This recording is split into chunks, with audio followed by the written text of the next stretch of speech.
नमस्कार, आपण पाहत आहात आपलं मलकापूर न्यूज। मला साहेबांना 5 दिवसा अगोदर सांगितलं की निलेश तू सभा घेऊ शकतो का, कारण तुमच्या भागातला शेतकरी हा सोयाबीन कापसाचा संघटित नाही आहे। म्हटलं साहेब माझ्यावर एवढी जबाबदारी दिली, तुम्ही फक्त बाहेर विश्वास ठेवा आणि तुम्ही या, मी सभा भरवतो। आणि इथं जमलेला प्रत्येक माणूस ज्याचे मी आभार मानतो। त्याशिवाय पर्याय नाही तलवारीच्या पाठीला, गाजल्याशिवाय पर्याय नाही तलवारीच्या पाठीला, आणि राजू शेट्टी साहेबांशिवाय पर्याय नाही आपल्याला या महाराष्ट्राच्या मातीला। राजू शेट्टी साहेबांशिवाय पर्याय काय नाही, पर्याय का नाही याचं कारण आहे। कारण की आम्ही राजू शेट्टी साहेबांच्या मार्गदर्शनात रस्त्यावर नेहमीच विद्रोह करतोय, तुमच्यासाठी काही नवीन नाही आहे, तुम्ही पाहतच आहे। पण विषय असा आहे की साहेबांचे मार्गदर्शन आणि साहेबांची प्रेरणा हे आम्हाला एवढी ऊर्जा देऊन जाते की आम्ही गनिमी कावानं साहेबांच्या मार्गदर्शनामध्ये 15 दिवसाआधी आम्ही मुंबईले कांदा आणि सोयाबीन आणि कापूस पिकला। चुकून कोणाचं नाव घ्यायचं राहिलं असेल तर मी माफी मागतो, कारण की आता जेवढे आम्ही स्टेजवर बसलेले आहे याच्यापेक्षा तोला मुलाचे लोक खाली बसलेले आहेत, म्हणून मी लहान म्हणून सर्वांची माफी मागतो, माफ करावं अशी विनंती करतो। भावांनो, तुम्हाला आम्हाला एकत्र करायचं कारण काय? नेमकं कारण असं की आपले ज्वलंत प्रश्न आहेत पीक विमा, कर्जमाफी, दुष्काळी अनुदान।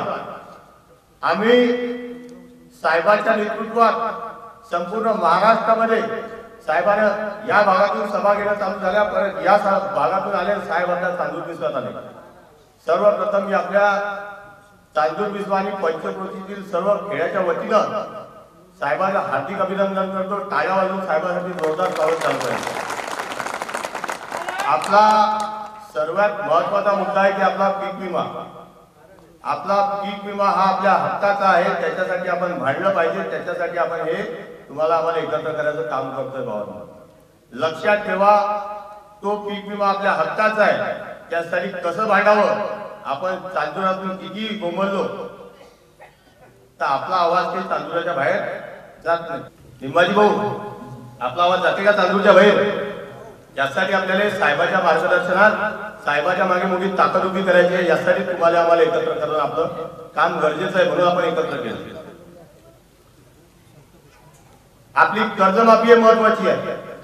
आपल्याला अजितदादांना शब्द दिला होता, फडणवीस साहेबांना शब्द दिला होता की तुम्ही आम्हाला आजचा हरिभाऊ निवडून आणा, आम्हाला बहुमतानं सत्तेत बसवा, तुमचा 7-12 कोरा कोरा कोरा झाला का? 7-12 कोरा,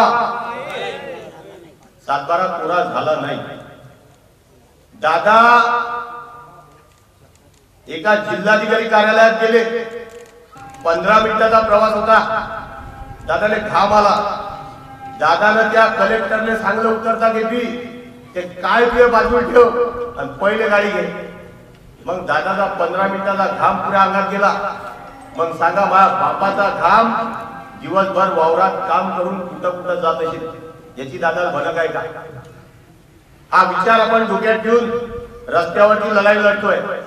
आमच्यासारखे पोरं साहेबांना घडवून रस्त्यावर आम्हाला लढ्यासाठी बळ दिलं, तुमचं काम आहे आमच्या पाठीमागे ताकदीने उभं राहिलं। माणिकराव कोकाटे म्हणता की आपण कर्जमाफी करू नाही शकत, याचा बापाचा महाराष्ट्र आहे का? हा महाराष्ट्र कोणाचा आहे? आपला आहे। तुम्ही बोलत नाही म्हणून आपला मेळ बसत नाही, आपल्याला बोलणं पण। आता तुम्ही मला अशी पौराणिक मी जसं काही अमेरिकेतून आलं का लक्षात?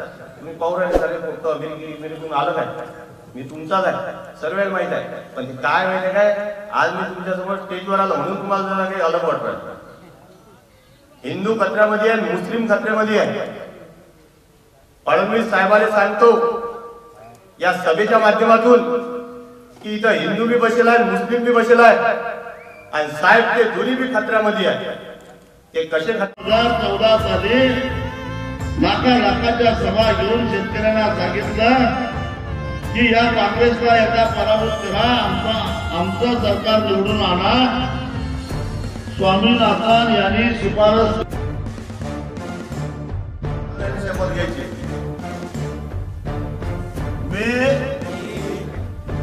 शपथ घेतो की शेतकऱ्यांचे लाचारीचे जगणे संपून